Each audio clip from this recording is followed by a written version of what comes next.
ओम नमस्ते जी। पुस्तक नाम ब्रह्मचर्य के साधन और इसके लेखक हैं स्वामी ओमानंद जी सरस्वती। यह 9वां भाग है पुस्तक का। विषय है हमारा भोजन। भूमिका रूप में स्वामी ओमानंद जी लिखते हैं, धर्मार्थ काम मोक्षाणाम आरोग्यम मूलमुत्तमम। धर्म, अर्थ, काम और मोक्ष, यह पुरुषार्थ चतुष्टय मानव जीवन का उद्देश्य है। इस पुरुषार्थ चतुष्टय की सिद्धि का मूल कारण आरोग्य है। यदि शरीर स्वस्थ नहीं है, रोगी है, तो पुरुषार्थ चतुष्टय की तो बात ही क्या, शौच, स्नान आदि नित्य कर्मों का अनुष्ठान भी भलीभांति नहीं किया जा सकता। रोगी स्वयं दूसरों पर भार होता है। वह किसी की क्या सेवा या उपकार कर सकता है तथा क्या धर्म कमा सकता है। इसलिए शरीर की स्वस्थता को पुरुषार्थ चतुष्टय की सिद्धि के लिए हमारे शास्त्रकारों ने सर्वप्रथम और मुख्य स्थान दिया है। जीवन का चरम लक्ष्य, अंतिम ध्येय मोक्ष प्राप्ति ही है और उसकी प्राप्ति आत्मा इस शरीर रूपी रथ पर सवार होकर करता है। यदि शरीर रूपी रथ स्वस्थ और दृढ़ नहीं है तो मार्ग में ही जीर्ण शीर्ण हो जाएगा तथा आत्मा अपने लक्ष्य की प्राप्ति नहीं कर सकेगा। आवागमन के चक्र से न छूटकर दुख सागर में गोते लगाएगा। अतः आवश्यक है कि हमारा शरीर रूपी रथ जीवन यात्रा का साधन स्वस्थ, दृढ़ और सुगठित हो। आहार वैषम्याद स्वास्थ्यम, सुश्रुत सूत्र स्थान अध्याय 46। भोजन की विषमता से स्वास्थ्य बिगड़ जाता है।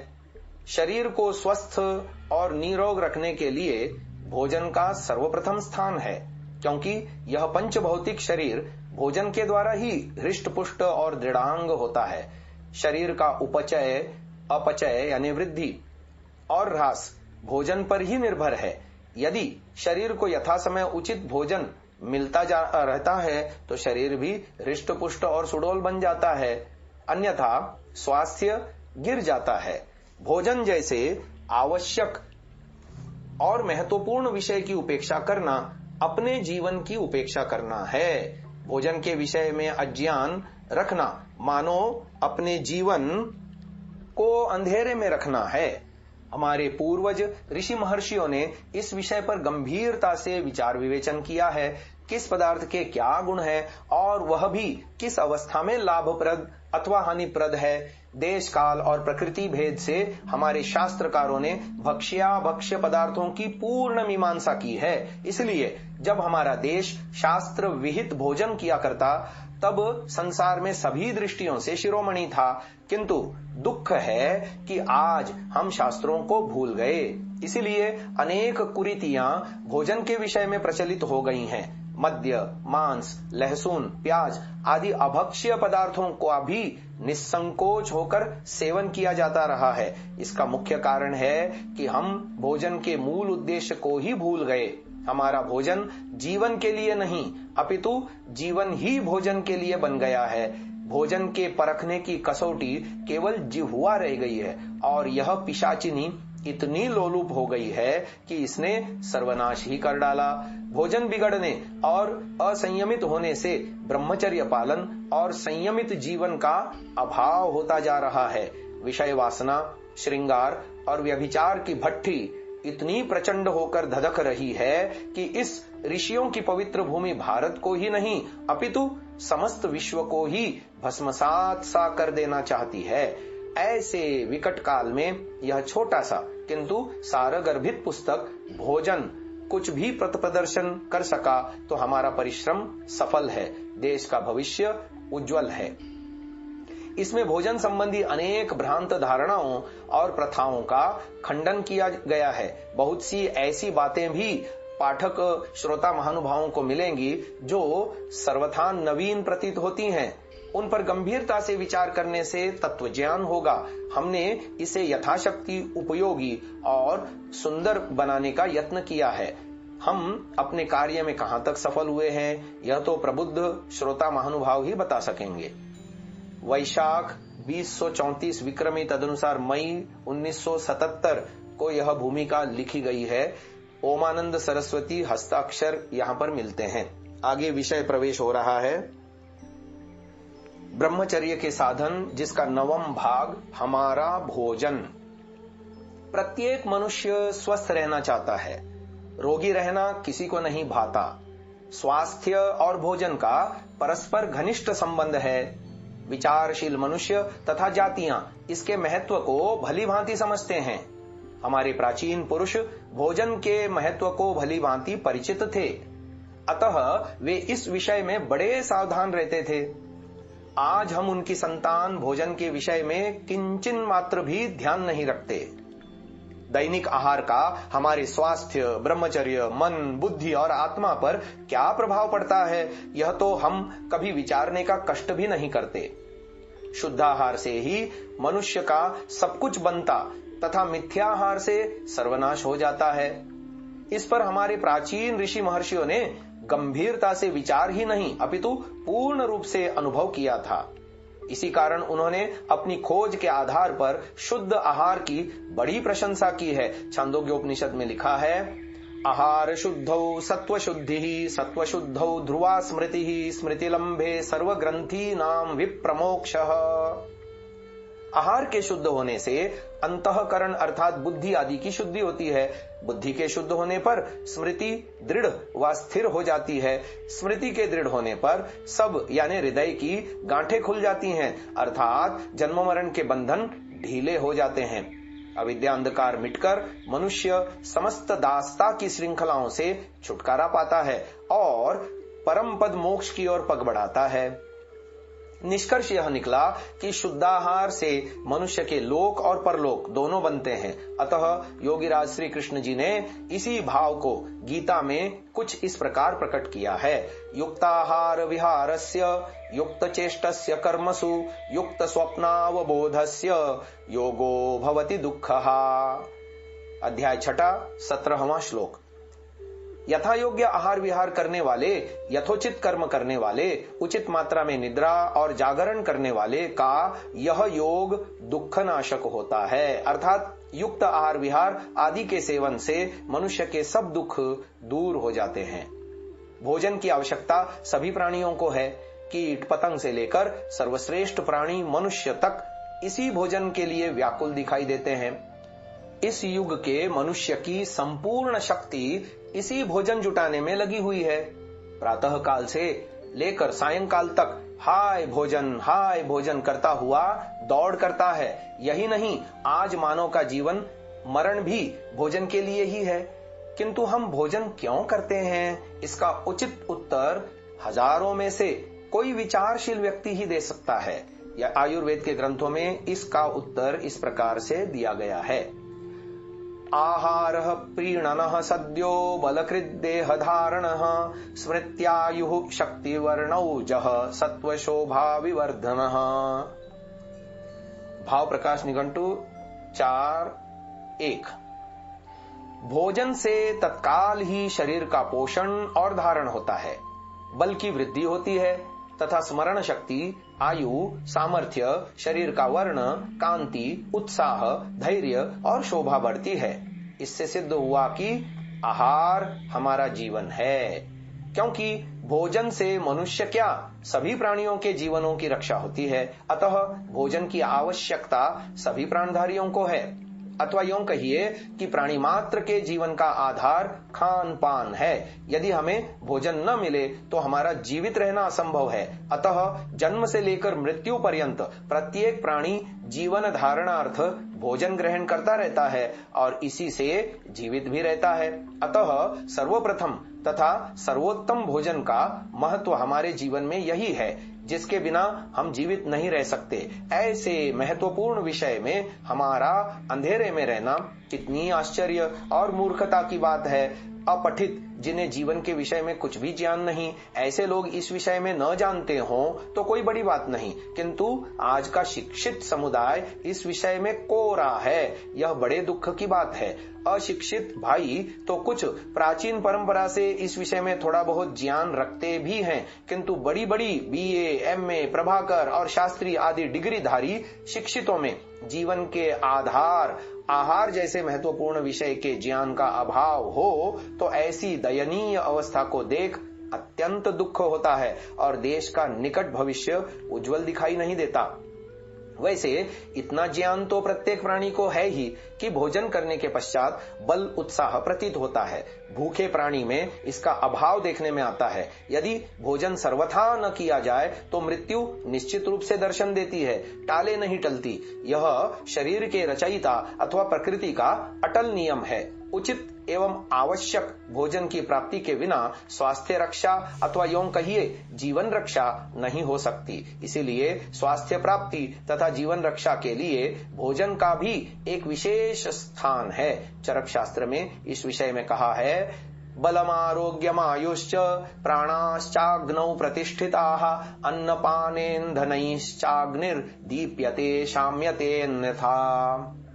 शरीर के अंदर जो अग्नि है उसी के आश्रय से देह में प्राण स्थिर रहते हैं। यह अग्नि बल, आरोग्य और आयु को प्रतिष्ठित करने वाली है, अथवा यह कह सकते हैं कि अंतराग्नि पर देह की स्थिति है। अन्नपान रूपी ईंधन से ही अंतराग्नि स्थिर रहती है। यह हम प्रत्यक्ष ही देखते हैं कि अन्नपान के सेवन से आयु पर्यंत प्राण रहते हैं। इसी विषय में चरक शास्त्र में आगे लिखा, इष्टवर्ण गंध रस स्पर्श विधि विहित मन्नपानम प्राणिनाम प्राणि संजकानाम प्राणमाचक्षते कुशलाः प्रत्यक्ष फल दर्शनात् तदिन्धना ह्यंतरग्नेः स्थितिः तत्सत्वमूर्जयति तत्शरीर धातु व्यूह बल वर्णेन्द्रिय प्रसादकरम यथोक्तम उपसेव्यमानम विपरीतमाहिताय संपद्यते।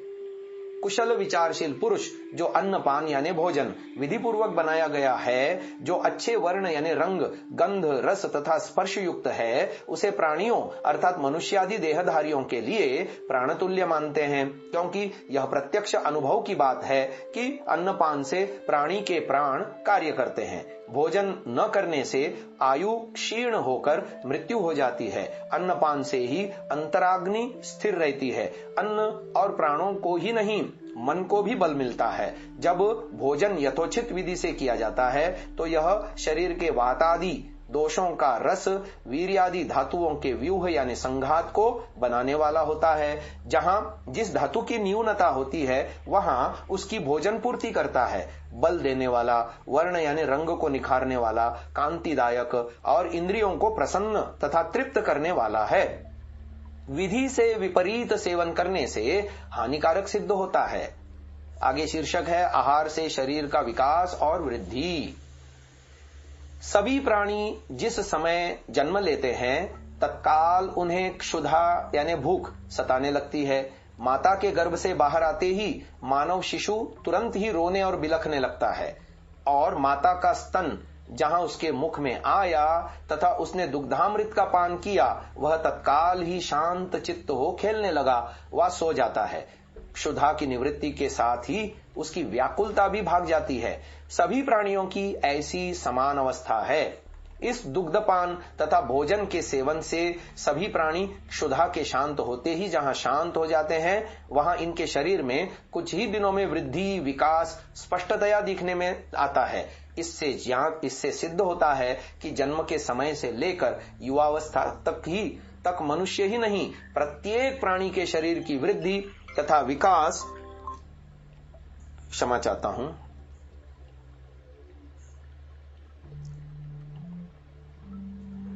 इससे सिद्ध होता है कि जन्म के समय से लेकर युवावस्था तक मनुष्य ही नहीं प्रत्येक प्राणी के शरीर की वृद्धि तथा विकास प्रतिदिन के किए हुए भोजन से होता रहता है। अतः हमारे शरीर की सम्यक्तया वृद्धि व संपूर्ण विकास हमारे भोजन पर निर्भर है। यदि हमें भोजन यथोचित रूप से न मिले तो शरीर का विकास भी रुक जाएगा। यदि भोजन व्यर्थ सर्वथा न मिले तो विकास के स्थान में ह्रास तथा अंत में शरीर का ही नाश हो जाएगा। इससे यह सिद्ध होता है कि आहार जहां जीवन का आधार है वहां विकास व वृद्धि का भी मुख्य कारण है, किंतु वह भोजन हितकर होना चाहिए। हितकर भोजन के बिना वृद्धि असंभव है। चरक शास्त्र में इस विषय में लिखा भी है, हिताहारोपयोग एव पुरुषस्याभिवृद्धि करो भवति, अर्थात एक हितकर आहार का उपयोग ही पुरुष के शरीर की वृद्धि करता है।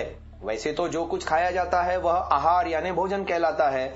चरक शास्त्र में लिखा, आहारत्वम आहारस्यैक विधर्मर्था भेदात। निगरण अर्थात निगलने की क्रिया सभी आहारों में एक समान है। भिन्न भिन्न भोजन की वस्तुओं में निगरण के समान होने से सबको आहार कहते हैं। आहार्यते गलादधो नीयते इत्याहारः।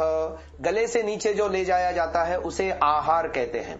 सभी आहार के द्रव्यों में आहारता तो होती है, किंतु हमारे लिए हितकर आहार कौन से हैं यह जानने की वस्तु है। जो आहार शरीर की वृद्धि करे वही हितकर है, यह एक लक्षण तो कर दिया। आगे इस विषय में लिखा, समांश्चैव शरीर धातून् प्रकृतौ स्थापयति विषमांश्च समीकरोति त्येतद्धितं विद्धि विपरीतमहितमिति एतद् हिताहित लक्षणम् अनपवादं भवति। चरक सूत्र अध्याय 25। अग्निवेश के पूछने पर भगवान आत्रेय ने उत्तर दिया, जो आहार सम अवस्था में स्थित शरीर की वात, पित्त, कफ, रक्त, मांस, वीर्य आदि धातुओं को प्रकृति अर्थात साम्यावस्था में ही रखता है, दूषित नहीं होने देता और सुरक्षित रखता है, विषम यानी बिगड़े हुए धातुओं को सम अवस्था में ले आता है अर्थात सुधार देता है, उस भोजन को हितकर कहते हैं। इससे विपरीत जो सम धातुओं को विषम कर दे यानी बिगाड़ दे और विषम अवस्था में रखे अर्थात बिगड़ी को बिगड़ी ही रहने दे, उसको अहितकर समझना चाहिए। इस विषय में खोलकर आगे लिखेंगे। विषम और अहितकर भोजन करने से अरुचि, शारीरिक दुर्बलता, कंडू, पामा, कुष्ठ आदि रोगों की उत्पत्ति होती है। अंगावसाद तथा दोषों के प्रकुपित होने से उस देश के अनुसार ग्रहणी, अर्श आदि रोग उत्पन्न होते हैं। अब अगला शीर्षक है अधिक भोजन। यह प्रत्येक मनुष्य का प्रतिदिन का अनुभव तथा डॉक्टरों का अधिकांश में यही मत है कि 99% मनुष्य आवश्यकता से अधिक आहार ग्रहण करते हैं। इसका मुख्य कारण यही है कि हम सब जिह्वा के दास हैं। हमारी रसना यानी जिह्वा सदैव स्वादिष्ट भोजन के लिए लपलपाती रहती है। हम स्वाद के चक्कर में आकर ही अधिक खा लेते हैं। पूज्य महात्मा गांधी जी इस विषय में लिखते हैं, हम लोग इतने पेटू हो गए हैं कि हमारी जिह्वा सदा स्वादिष्ट भोजन चाहती है। इसलिए हम लोग अपने मेहमानों को स्वादिष्ट भोजन कराते हैं कि जब हम भी उनके यहाँ जावेंगे तो वे भी हमें वैसा ही भोजन करावेंगे। यदि हम अधिक खाने के पाप से बचना चाहते हैं तो हमें प्रतिज्ञा करनी चाहिए कि हम किसी भी दावत यानी विशेष भोजन में भाग न लें। हमारे यहाँ जब कोई मेहमान यानी अतिथि आ जाए तो उन्हें स्वास्थ्य के नियमों का ध्यान रखते हुए खिलाना चाहिए। किंतु स्वभाव से यह स्वादुप्रिय मनुष्य स्वादिष्ट भोजनों में जो अक्षणिक सुख अनुभव करता है, इसी सुख को अपने जीवन का लक्ष्य बना लेता है और अपना सारा बहुमूल्य जीवन इस सुख की इच्छा पूर्ति में गंवा देता है और यह सब भूल जाता है कि हमारा हित और कल्याण इन स्वादिष्ट भोजनों से होने वाला नहीं है। इसलिए मनुष्य पेटू बन जाता है। स्वास्थ्य, बल, वीर्य, शक्ति, ब्रह्मचर्य भाड़ में जाए, किंतु इस चटोरे पेटू मनुष्य को चटपटे और मीठे स्वादिष्ट भोजन चाहिए। जिह्वा का संयम करने वाले बहुत थोड़े व्यक्ति देखने में आते हैं। स्वादिष्ट भोजन करना कोई पाप नहीं, किंतु स्वाद के कारण अधिक खाना तथा भोजन को स्वादिष्ट बनाने के लिए नमक, मिर्च, मसाले, खटाई आदि हानिकारक पदार्थ डालकर भोजन को बिगाड़ कर खाना तो महामूर्खता है। कविराज हरनाम दास जी इस विषय में लिखते हैं, चूर्णों और चटपटी चीजों का चलन बढ़ गया है। बाबू लो गोलगप्पे, इमली की चाट, भल्ले, पकौड़ियां एक जगह बैठकर खाते जाते हैं। लोगों होश करो, क्यों अपने पैरों में कुल्हाड़ी मारते हो? ऐसी चीजें हाजमे को बिगाड़ती हैं और जीवन के सार यानी वीर्य को दुर्बल करती हैं और संतान उत्पन्न करने के योग्य नहीं रहने देती। छोटे लड़के जो खटाई खाते हैं उन्हें युवावस्था से पहले ही कामवासना की उमंग आने लगती है। जिनकी आंखें खुली हैं वे सब इन बातें स्पष्ट रीति से देख रहे हैं। अधिक क्या लिखूं? ऐसे दृश्यों को देखते हुए मैं इस परिणाम पर पहुंचा हूं कि हमारी निर्बलता, हमारे रोग, हमारा बुढ़ापा एक सीमा तक खाने पीने की गरीबी के कारण है। अतः भोजन में बड़ी सावधानता और संयम की आवश्यकता है। अगला शीर्षक है भोजन में संयम। स्वास्थ्य प्रिय व्यक्ति व ब्रह्मचारी न अधिक खाता है न न्यून, किंतु शरीर के लिए जितना आवश्यक है ठीक उतनी ही मात्रा में खाता है। अधिक खाना सरल और सर्वथा उपवास करना भी सहज है, किंतु यथोचित यानी न न्यून न अधिक खाना अधिक कठिन है। भोजन समतोलता रखना ही तो ब्रह्मचारी की सच्ची तपस्या है। यही भोजन का संयम है। यह सूत्र भी आया है कि मित भोजनम स्वास्थ्यम, अर्थात मित भोजन अल्पाहार स्वास्थ्य के लिए हितकर है। अति भोजन तो सभी ने वर्जित किया है, किंतु मिताहार की प्रशंसा प्रायः सभी लेखक और व्याख्याता करते हैं। किंतु मनुष्य की विशेषता तो तब है जब वह शरीर को जितने भोजन की आवश्यकता है उतना ही ग्रहण करे, न अधिक न न्यून। यथोचित भोजन करना बहुत बड़ा संयम है और यह भोजन का संयम ब्रह्मचर्य, स्वास्थ्य आदि सभी शुभ कर्मों की आधारशिला है। भोजन में संयम करने वाला मनुष्य कोई हजारों में एक दो होता है और ऐसा ही संयमी पुरुष श्रेष्ठ सच्चे स्वास्थ्य का स्वाद लूटता है और ब्रह्मचर्य पालन में सफलता ऐसे ही सौभाग्यशाली व्यक्ति को प्राप्त होती है। 75% स्वप्न दोष के रोगी भोजन में संयम न होने के कारण ही होते हैं। जहां भोजन कुछ अधिक स्वाद लगा, संयम न होने के कारण पेट को ठोक कर भर लिया। रात्रि के पेट के भारी होने से स्वप्न दोष हो जाता है, फिर सारा स्वाद निकल जाता है, रोता और पछताता है। कितने ही व्यक्ति अपनी इस भूल को समझते हैं, किंतु संयम न होने के कारण इसी प्रकार हानि उठाते रहते हैं। कुछ रोगी अज्ञानवश भी भोजन में अधिक खाने की भूलें करते हैं। जब उन्हें पता चलता है तो अधिक भोजन करना छोड़ देते हैं और आहार व्यवहार के संयम को धारण कर लेते हैं। नित्य युक्त आहार विहार के बिना कल्याण संभव नहीं। अतः सभी तथा विद्यार्थियों के लिए युक्ताहार विहार का आदेश व उपदेश ऋषियों ने सर्वत्र किया है। नित्यम युक्ताहार विहारवान विद्योपार्जने च यत्नवान भव। विद्यार्थी अर्थात ब्रह्मचारी को नित्य युक्ति से आहार विहार करते हुए विद्या ग्रहण में यत्नशील होना चाहिए।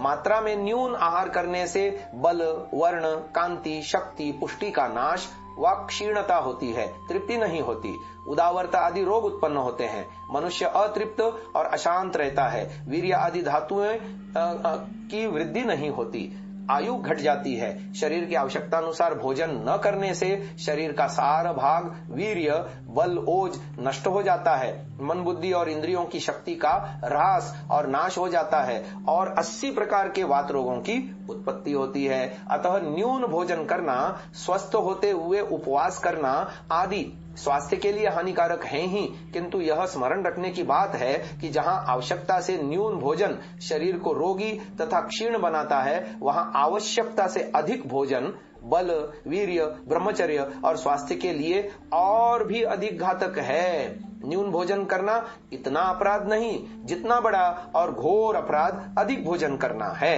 कम भोजन करने से शरीर की क्षति कुछ दिनों अधिक भोजन में हो जाती है, परंतु अधिक भोजन करने वाले को अपने अपराध का शीघ्र दंड मिलता है। अतः यहाँ संक्षेप से अधिक भोजन करने की हानियां लिखी जाती हैं। अगला शीर्षक है अधिक भोजन से हानियां। मात्रा से अधिक भोजन खाने से आलस्य, भारीपन, पेट फूलना, पेट में गुड़गुड़ाहट आदि उपद्रव खड़े हो जाते हैं। महात्मा गांधी जी लिखते हैं कि अधिक खाने से बहुतों के पेट में वायु विकार पैदा हो जाता है, खट्टी डकार आती है। यह भोजन न पचने की पहचान है। डॉक्टर और वैद्य सभी का यह मत है कि पेट को ठूस ठूस कर भरने से विषूचिका रोग यानी हैजा बहुत ही शीघ्र होता है और इन्फ्लुएंजा के होने की आशंका रहती है। अपचन, अजीर्ण, मलबंध, आनाह, संग्रहणी, बवासीर तथा स्वप्न दोष, प्रमेह आदि धातु संबंधी रोग अधिक खाने वाले पेटू लोगों को ही होते हैं। मनुष्य प्रायः जितना खाते हैं उसका तीसरा भाग भी नहीं पचा सकते। जो भोजन नहीं पचता वह पेट में पड़ा रहकर रक्त को विषैला और दूषित बनाता और स्वप्न दोष, अर्श आदि असंख्य विकारों को जन्म देता है। प्राण शक्ति को द्विगुण कार्य करना पड़ता है। एक तो अधिक भोजन के पचाने में, दूसरा मल को बाहर निकालने में। अधिक खाने से राष्ट्र के अन्न और धन दोनों का अपव्यय होता है तथा रोग दंड रूप भी प्रकृति देवी प्रदान करती है। धनी लोग इस दोष के अधिक दोषी हैं। वे कई निर्धन मनुष्यों का पालन जिससे हो जाए इतना अधिक अन्न प्रतिदिन बिगाड़ देते हैं। यह घोर अपराध है। अतः मात्रा से अधिक भोजन नहीं करना चाहिए। इस विषय में मनुजी महाराज लिखते हैं, अनारोग्यम अनायुष्यम अस्वर्ग्यम चाति भोजनम अपुण्यम लोक विद्विष्टम तस्मात् तत्परिवर्जयेत्। मनुस्मृति अध्याय 2 श्लोक संख्या 57। अति भोजन करने से स्वास्थ्य हानि तथा रोगों की वृद्धि होती है, आयु घटती है, व्याधि आदि के कारण अनेकों दुख भोगने पड़ते हैं, पुण्य का नाश और पाप की वृद्धि होती है और अधिक खाने वाले की जनता में निंदा भी होती है। ब्रह्मचारी को तो भूल कर भी अधिक भोजन नहीं करना चाहिए। पेट ठोक ठोक कर अधिक भोजन करने वाला 7 जन्म भी ब्रह्मचारी नहीं रह सकता। ब्रह्मचारी का सायंकाल का भोजन मध्याह्न से आधा होना चाहिए तथा सोने से 2 या 3 घंटे पूर्व ही भोजन कर लिया जाना चाहिए। दुग्ध तथा जलपान भी सोने से 2 अथवा 3 घंटे पूर्व ही कर लेना चाहिए। अतः अधिक भोजन नहीं करना चाहिए। कवि भगवान दास वामन जी इस विषय में लिखते हैं, अधिक वायु के भरन से फुटबॉल फट जाए, बड़ी कृपा भगवान की पेट नहीं फट जाए। यद्यपि न दिखत पेट फटा, फटत मनुष्य की देह, रोग भयंकर होत है बने नरक की गेह। इसी विषय में ब्रह्मचर्य ही जीवन है पुस्तक के प्रसिद्ध लेखक स्वामी शिवानंद जी लिखते हैं, अधिक भोजन करने वाला 7 जन्म भी ब्रह्मचारी नहीं हो सकता, क्योंकि जोर की आंधी जैसे पेड़ों को उखाड़ डालती है, वैसे कामदेव पेटू मनुष्य को पटक पटक कर मार डालता है। अधिक भोजन करने वाला पुरुष किसी हालत में वीर्य नहीं रोक सकता। उसका चित्त सदा विषय की ओर लगा रहता है। मन और तन दोनों रोगी बन जाते हैं, आयु घट जाती है और स्वार्थ व परमार्थ दोनों मटिया मेट हो जाते हैं। यदि आपको वीर्यवान या आरोग्यवान बनना हो, स्वप्न दोष से और अकाल मृत्यु से बचना हो, तो आपको अवश्य ही सादा मिताहारी बनना होगा। अब अगला शीर्षक है उत्तम भोजन से उत्तम संतान।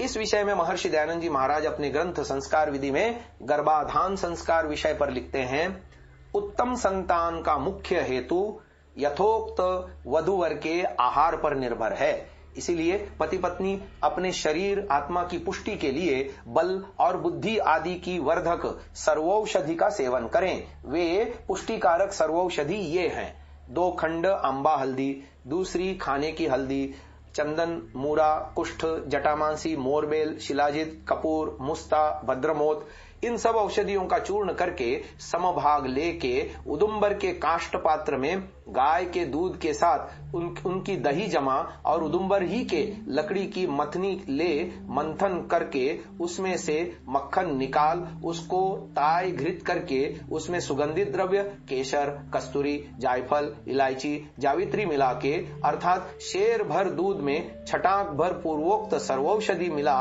सिद्ध की हुई घी हुए पश्चात 1 सेर में 1 रत्ती कस्तूरी और 1 माशा केसर और 1 माशा जायफल आदि मिला के नित्य प्रातः काल उस घी में 22-23 पृष्ठ संस्कार विधि में लिखे प्रमाणे आघारावाज्य भागाहुति 4 और पृष्ठ 34 में लिखे हुए विष्णुर योनि इत्यादि 7 मंत्रों के अंत में स्वाहा शब्द का उच्चारण करके जिस रात्रि में गर्भ स्थापन क्रिया करनी हो उसके दिन में होम करके उसी घी को दोनों जने खीर या भात के साथ मिलाकर यथारुचि भोजन करें। इस प्रकार पुष्टिकारक भोजन करके गर्भ स्थापन करें तो सुशील, विद्वान, दीर्घायु, तेजस्वी, सुदृढ़ और निरोग पुत्र उत्पन्न होवे।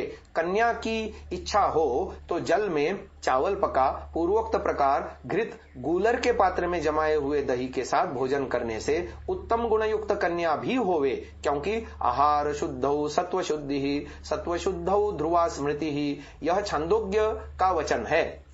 अर्थात आहार जो मद्य मांसादि रहित घृत दुग्धादि चावल गेहूं आदि के करने से अंतःकरण की शुद्धि, बल, पुरुषार्थ, आरोग्य और बुद्धि की प्राप्ति होती है, जैसे सब पदार्थों को उत्कृष्ट करने की विद्या है, वैसे संतान को उत्कृष्ट करने की यह विद्या है। इस पर मनुष्य लोग बहुत ध्यान देवें, क्योंकि इसके न होने से कुल की हानि, नीचता और होने से कुल की वृद्धि और उत्तमता अवश्य होती है। गर्भाधान के समय स्त्री को सावधान रहने के लिए वे लिखते हैं, पुनः स्त्री के भोजन छादन का सुनियम करे। कोई मादक मद्यादि, रेचक, हरित की आदि, क्षार, अतिलवण आदि, अम्ल अर्थात अधिक खटाई, रुक्ष, चने आदि, तीक्ष्ण, अधिक लाल मिर्ची आदि स्त्री कभी न खावे, किंतु घृत, दुग्ध, मिष्ट, सोमलता अर्थात गुड़ुच्य आदि औषधि, चावल, मिष्ट, दधी, गेहूं, उर्द, मूंग, तुअर आदि अन्न और पुष्टिकारक शाक, मेवे, उसमें ऋतु ऋतु के मसाले, गर्मी में ठंडे सफेद इलायची आदि और सर्दी में केसर, कस्तूरी आदि डालकर खाया करे। युक्त आहार विहार सदा करे। दधी में शुंठी और ब्राह्मी औषधि का सेवन स्त्री विशेष किया करे, जिससे संतान अति बुद्धिमान, रोग रहित, शुभ गुण कर्म स्वभाव वाला होवे। उत्तम संतान निर्माणार्थ पुंसवन संस्कार में महर्षि दयानंद लिखते हैं, स्त्री सुनियम युक्त आहार विहार करे, विशेषकर गिलोय, ब्राह्मी औषधि और शुंठी को दूध के साथ थोड़ी थोड़ी खाया करे, और अधिक शयन, अधिक भाषण, अधिक खारा, खट्टा, तीखा, कड़वा, रेचक, हरड़े आदि न खावे। सूक्ष्म आहार करे, क्रोध, द्वेष, लोभ आदि दोषों में न फंसे, चित्त को सदा प्रसन्न रखे इत्यादि शुभ आचरण करे। अगला शीर्षक है भोजन का स्थान। भोजनालय, जिस स्थान पर बैठकर मनुष्य भोजन करे वह इतना शुद्ध, लीपा पुता, धुला धुलाया, हवादार और खुला होना चाहिए जिससे आहार ग्रहण करते समय मन में कोई विकार न आवे। उस समय भोजन करने वाले व्यक्ति का चित्त भोजनालय की स्वच्छता आदि से प्रभावित होकर सर्वथा शांत और प्रसन्न रहना चाहिए। आहार ग्रहण करते समय यदि चित्त में किसी प्रकार की गड़बड़ी व अशांति हुई तो भोजन का पाचन कार्य भलीभांति न हो सकेगा। भोजन करते समय मानसिक विचारों का शरीर यंत्र पर अत्यधिक प्रभाव पड़ता है। जो लोग शुद्धि नहीं करते उनके भोजनालय में कहीं कोयला, कहीं राख, कहीं लकड़ी, कहीं फूटी हांडी, कहीं झूठी रकेबी तथा मांस खाने वालों के स्थान पर हाड़ गोड़ आदि पड़े रहते हैं। और मक्खियों का तो क्या ही कहना, वह स्थान ऐसा बुरा प्रतीत होता है कि यदि कोई श्रेष्ठ मनुष्य आकर बैठे तो उसे वांत यानी वमन होने की भी संभावना है। ऐसे दुर्गंध युक्त स्थान पर भोजन करने से शरीर और मन पर अच्छा प्रभाव कैसे पड़ सकता है। पूर्वोक्त दोषों की निवृत्ति के लिए महर्षि दयानंद जी महाराज लिखते हैं, जो पक्का मकान हो तो जल से धोकर शुद्ध रखना चाहिए, और कच्चे मकान में गाय के गोबर से चौका लगाने का महत्व यह लिखते हैं। गोमय, गाय का गोबर चिकना होने से शीघ्र नहीं उखड़ता, न कपड़ा बिगड़ता और न मलिन होता। जैसे मिट्टी से मैल चढ़ता है वैसे सूखे गोबर से नहीं होता। मिट्टी और गोबर से जिस स्थान का लेपन करते हैं वह देखने में अति सुंदर होता है, और जहाँ रसोई बनती है वहाँ भोजन करने से घी, मिष्ट और उच्छिष्ट भी गिरता है। उससे मक्खी, कीड़ी और बहुत से जीव मलिन स्थान के रहने से आ जाते हैं। यदि उसमें झाड़ू लगवाने से शुद्धि न की जावे तो जानो पाखाने के समान वह स्थान हो जाता है। इसलिए प्रतिदिन गोबर, मिट्टी, झाड़ू से सर्वथा शुद्ध रखना चाहिए। इसी विषय में प्रश्न है, चौके में बैठ के भोजन करना अच्छा है या बाहर बैठकर? उत्तर देते हैं, जहां पर अच्छा रमणीय सुंदर स्थान देखें वहीं भोजन करना चाहिए। इस विषय में धन्वंतरी जी महाराज सुश्रुत में लिखते हैं, भोक्तारम विजने रम्ये निःसंयाते शुभे शुचौ सुगंध पुष्प रचिते समे देशे च भोजयेत। 458 सूत्र स्थान अध्याय 46। एकांत स्थान में जहां पर लोगों का यातायात यानी आना जाना न हो, रमणीय, शुद्ध, पवित्र तथा पुष्पादि से सुगंधित, सम यानी जो ऊंचा नीचा न हो स्थान में बैठकर भोजन करना चाहिए। हमारे शास्त्रकारों ने भोजन का स्थान और भोज्य पदार्थों की शुद्धता तथा पवित्रता पर इतना बल दिया है, अतः भोजन के स्थान आदि को धो लीप कर सर्वथा शुद्ध रखना चाहिए। इसी में उत्तम स्वास्थ्य का रहस्य निहित है। आगे शीर्षक आ रहा है, भोजन से पूर्व तथा पश्चात करने योग्य क्रिया। भोजन से पूर्व स्नान करने का महत्व हमारे प्राचीन पुरुष विशेषतया मानते हैं। ग्रामीण लोगों पर इसकी अब तक भी छाप है।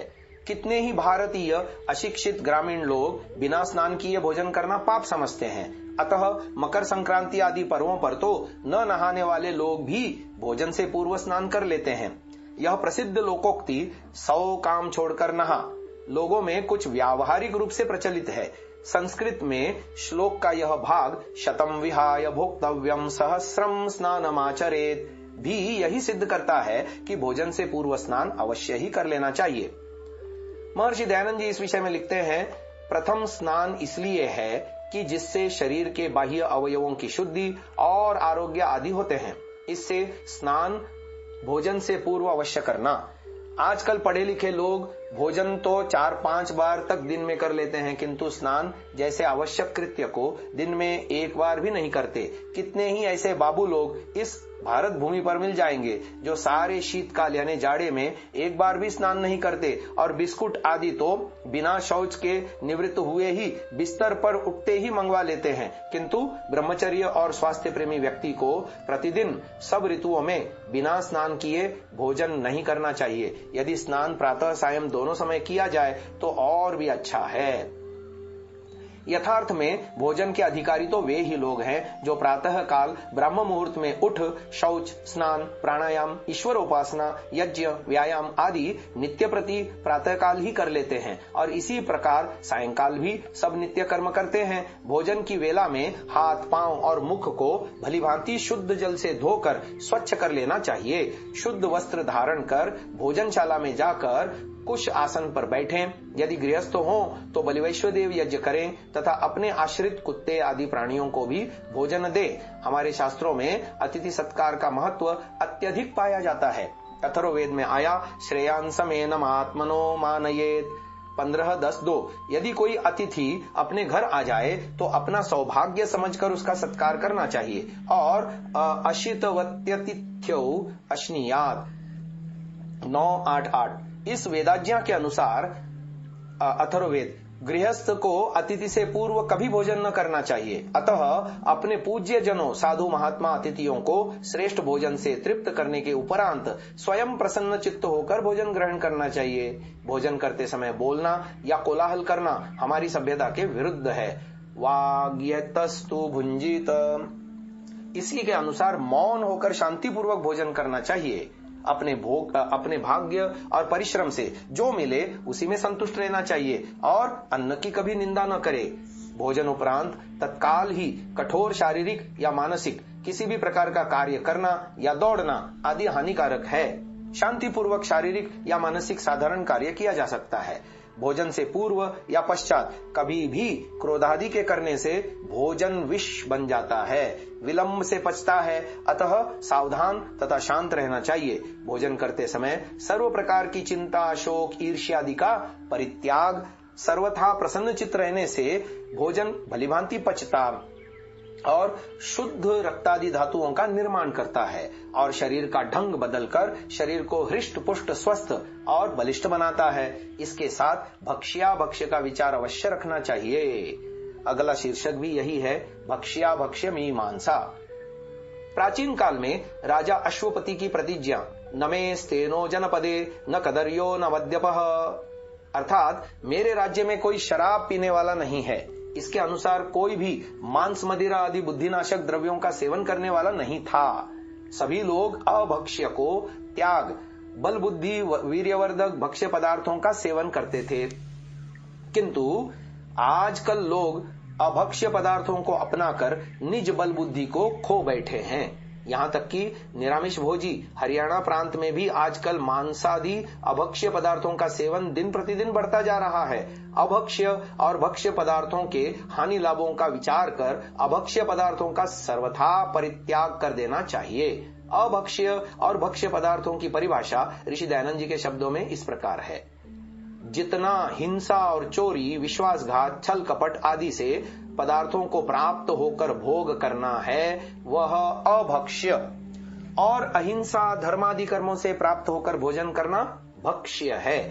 जिन पदार्थों से स्वास्थ्य, रोगनाशक, बुद्धि, बल, पराक्रम वृद्धि होवे और आयु वृद्धि होवे उन तंडुल आदि यानी चावल आदि, गोधूम यानी गेहूं, फल, कंद, दूध, घी, मिष्ट आदि पदार्थों का सेवन यथा योग्य पाक मेल करके यथोचित समय पर मिताहार भोजन करना सब भक्ष्य कहलाता है। जितने पदार्थ अपनी प्रकृति से विरुद्ध विकार करने वाले हैं उनका सर्वथा त्याग करना और जो जिसके लिए विहित है उन पदार्थों का ग्रहण करना यह भी भक्ष्य है। सत्यार्थ प्रकाश 10वां समुल्लास। इसी परिभाषा को ध्यान में रखते हुए अपने भोजन में सुधार कर आहार विहार करना चाहिए। अगला शीर्षक है उच्छिष्ट भोजन अभक्ष्य। नोच्छिष्टम कस्यचित् दद्यान्नाद्याच्चैव तथान्तरा न चैवात्यशनं कुर्यान्न चोच्छिष्टः क्वचित् व्रजेत्। किसी को अपना झूठा भोजन न दें और न किसी के भोजन के बीच स्वयं खावे। अर्थात एक थाली में एक से अधिक नर नारियों को भोजन नहीं करना चाहिए। अधिक भोजन की अभक्ष्य है और हाथ पैर धोए बिना कहीं इधर उधर न जावे। कुछ एक भाई संभव है यह प्रश्न करें कि गुरोरुच्छिष्ट भोजनम, इसका अभिप्राय क्या है? इसका अभिप्राय यह है कि गुरुजी के भोजन करने के पश्चात जो भोजन पृथक रखा हुआ शुद्ध पवित्र है उस भोजन को शिष्य करे। और इससे दूसरी शिक्षा यह भी मिलती है कि गुरुजी के भोजन करने के पश्चात ही शिष्य को भोजन करना चाहिए। क्या शहद का भी उपयोग नहीं करना चाहिए? वह भी तो मक्खियों का उच्छिष्ट है।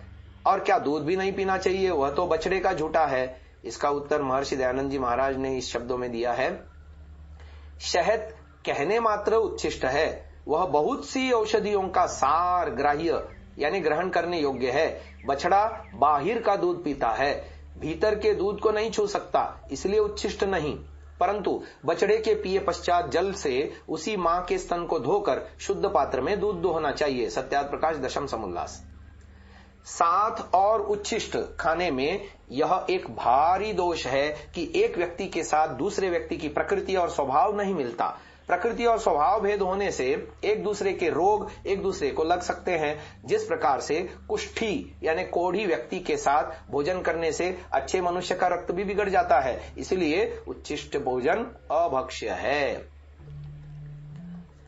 अब आगे बात आती है अभक्ष्य पदार्थ।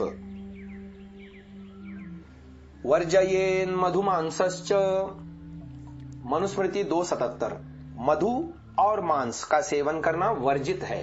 संस्कृत साहित्य में मधु शब्द प्राय दो अर्थों में प्रयुक्त होता है, प्रथम शहद, दूसरा शराब। यहां मधु शब्द का शराब अर्थ करना चाहिए, शहद नहीं। मधु और मांस का निषेध मनुजी महाराज ने इसलिए किया है कि यह दोनों ही मदकारी हैं। और भी जितने गांजा, अफीम, चरस और अन्य नशा करने वाली वस्तुएं हैं उन सब का सेवन वर्जित समझना चाहिए, क्योंकि बुद्धिम लुम्पति यद्रव्यम मदकारी तदुच्यते। शारंधर अध्याय 4 श्लोक संख्या 21। जो द्रव्य बुद्धि का नाश करने वाला है, अर्थात जितनी भी वस्तुएं नशा पैदा करती हैं वे सब बुद्धि लोपक होने से अभक्ष्य हैं। अगला शीर्षक है शराब। गौड़ी पैष्टी च माध्वी च विज्ञेया त्रिविधा सुरा तथैवैका तथा सर्वा न पातव्या द्विजोत्तमैः। मनुस्मृति 11वां अध्याय 94वां श्लोक। शराब 3 प्रकार की होती है। प्रथम जो गुड़ के द्वारा बनाई जाए वह गौड़ी, दूसरे जो आटे से बनाई जाए वह पैष्टी, तीसरे जो मधुक वृक्षों के फूलों से बनाई जाए वह माधवी। जैसी एक वैसी ही सारी हैं, अतः तीनों प्रकार की शराब वर्जित है। आगे मनुस्मृति अध्याय 11वां का 93वां श्लोक दे रहे हैं, सुरा वै मलमन्नानाम पाप्मा च मलमुच्यते तस्मात् ब्राह्मण राजन्यौ वैश्यश्च न सुराम पिबेत। शराब अन्नों का मल है और मल पाप कहता है, अतः ब्राह्मण, क्षत्रिय और वैश्य यानी शूद्र भी सुरापान न करे। आगे मांस नाम का शीर्षक है, ना कृत्वा प्राणिनाम हिंसाम मांसमुत्पद्यते क्वचित न च प्राणिवधः स्वर्ग्यस्तस्मान् मांसम विवर्जयेत्। मनुस्मृति 5वां अध्याय 48वां श्लोक। प्राणियों की हिंसा किए बिना मांस की उपलब्धि नहीं होती। प्राणियों का मारना सुखदायक नहीं, अतः मांस का खाना सर्वथा निषिद्ध है। मांसभक्षी लोग अहिंसा परमो धर्मः का उल्लंघन कर महापापी बनते हैं। यो हिंसकानि भूतानि हिनस्त्यात्म सुखेच्छया स जीवंश्च मृतश्चैव न क्वचित सुखमेधते। मनुस्मृति अध्याय 5 श्लोक संख्या 45। जो अहिंसक प्राणी अर्थात गाय, मुर्गी, बकरी, बकरा, मछली आदि को अपने सुख के लिए मारता है, वह इस लोक में तो क्या परलोक में भी सुख को प्राप्त नहीं होगा।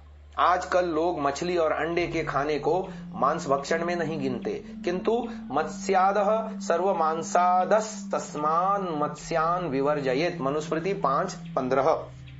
मछली को खाने वाले सर्वमांसादः अर्थात सभी का मांस खाने वाले कहलाते हैं। इसका अभिप्राय यह है कि जिसने मछली का मांस खा लिया उसने सभी का मांस खा लिया, अतः मछली का मांस खाना नितांत निषिद्ध है।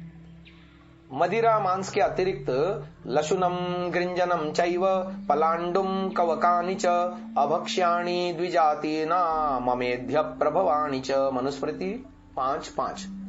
द्विज अर्थात ब्राह्मण, क्षत्रिय, वैश्य और शूद्रों को लहसुन, शलगम, प्याज, कवक यानी सांप की क्षत्रि और मलिन, विष्ठा, मूत्र आदि के संसर्ग से उत्पन्न हुए शाक, फल, मूल आदि नहीं खाने चाहिए। लोहितान वृक्ष निर्यासान व्रश्चन प्रभवांस्तथा शेलुम गव्यंच पीयूषम प्रयत्नेन विवर्जयेत्। मनुस्मृति 5:6। वृक्षों के लाल व श्वेत सभी प्रकार के गोंद, शेलू, लिसोड़ा और गऊ का खीस भी वर्जित है।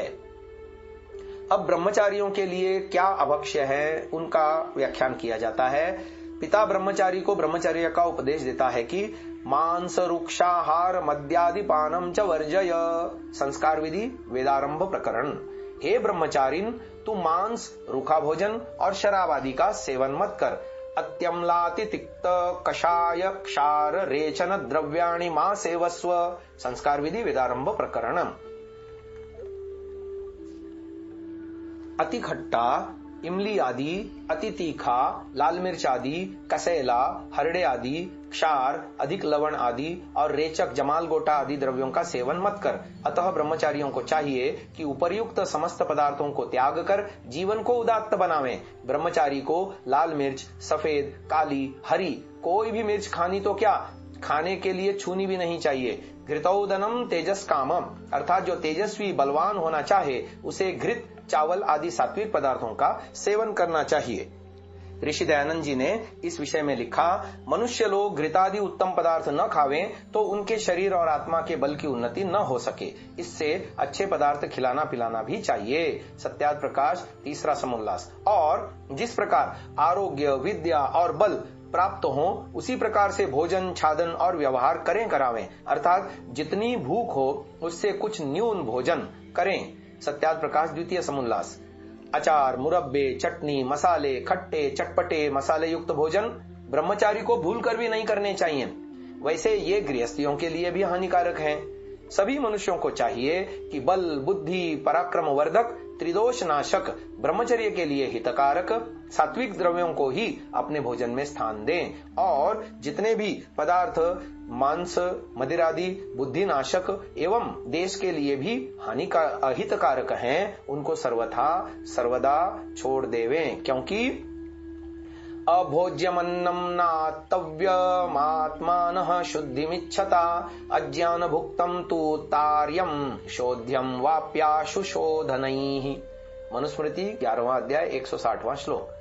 जो अपने आप को पवित्र रखना चाहता है उसे चाहिए कि वह अभक्ष्य पदार्थों का सेवन कभी न करे। यदि कोई अज्ञानवश अभक्ष्य पदार्थ खा भी लिया जावे तो ज्ञान होने पर वमन आदि के द्वारा निकाल देवें। वह कोई आत्मा की पवित्रता के लिए प्रायश्चित अवश्य करें। अब शीर्षक है विरुद्ध भोजन। बहुत से भोजन पदार्थ ऐसे हैं कि जो पृथक पृथक खाने से तो लाभ करते हैं तथा यदि उनको मिलाकर अथवा एक के पश्चात दूसरा खाएं तो लाभ के स्थान पर हानि करते हैं। ऐसे पदार्थ लिखे जा रहे हैं। पहला है दही को गर्म रोटी अथवा किसी भी गर्म पदार्थ के साथ न खाना चाहिए। पानी मिला दूध और घी खाना हानिकारक है। छाछ, दही अथवा बेलगिरी में से किसी के साथ केला खाना हानिकारक है। बराबर बराबर घी और मधु या जल और मधु मिलाकर खाना मानो विष को खाना है। कांसी, तांबा या पीतल के पात्र में कई दिन का रखा हुआ घी, तेल या कुछ समय का रखा हुआ दूध, मक्खन, खटाई, दही अथवा छाछ और दूध के साथ सिरका, अंजीर, कांजी, नमक, इमली, अखरोट, नींबू अथवा जामुन खाना हानिकारक है। किसी भी उष्ण पदार्थ के साथ शीतल शरबत, ककड़ी, तरबूज अथवा खीरा नहीं खाना चाहिए। कांजी या सिरका के साथ तिल हानिकारक हैं। तेल और बेसन अर्थात तेल के पकोड़े नहीं खाने चाहिए। भूख को बंद करते हैं, मैदा को खराब करते हैं। तेल की बनी हुई और घी की बनी हुई चीजें साथ साथ खाना हानिकारक है। गन्ना और मसूर की दाल एक साथ नहीं खानी चाहिए। मूली या खरबूजे के साथ मधु, दूध में गुड़, खरबूजा एक साथ नहीं खाना चाहिए।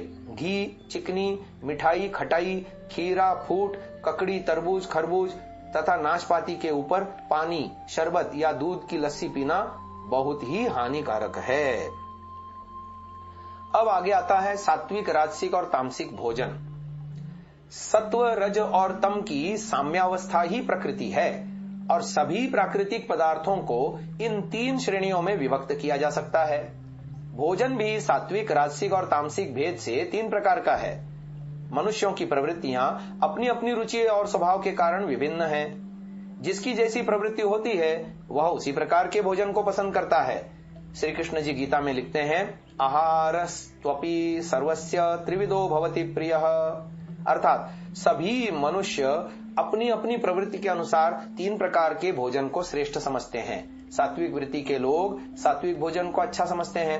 राजस वृत्ति के लोग राजसिक भोजन को उत्तम मानते हैं। इसी प्रकार तमह प्रधान व्यक्ति तामस भोजन में रुचि रखते हैं। अब सात्विक भोजन क्या है, इस विषय में श्लोक आया गीता के 17वें अध्याय में 8वें क्रमांक पर। आयु सत्व बल आरोग्य सुख प्रीति विवर्धनाः रस्याः स्निग्धाः स्थिरा हृदया आहाराः सात्विक प्रियाः।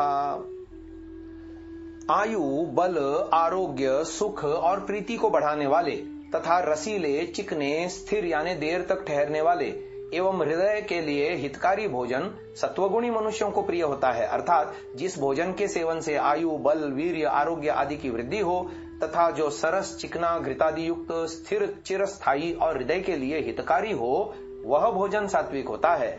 अब सात्विक पदार्थ क्या क्या हैं वे भी लिखते हैं। गाय का घी, दूध, गेहूं, जौ, चावल, मूंग, मोठ, उत्तम फल, पत्तों का शाक, काली तोरई, घिया, कद्दू आदि मधुर, शीतल, स्निग्ध, सरस, शुद्ध, पवित्र और शीघ्र पचने वाले तथा ओज एवं कांतिपद पदार्थ सात्विक हैं। आगे राजसिक भोजन के विषय में लिख रहे हैं, कट्वम ललवणात्युष्ण तीक्ष्ण रूक्ष विदाहिनः आहारा राजसस्येष्टा दुःख शोकामय प्रदाः। 17वां अध्याय गीता, श्लोक संख्या 9।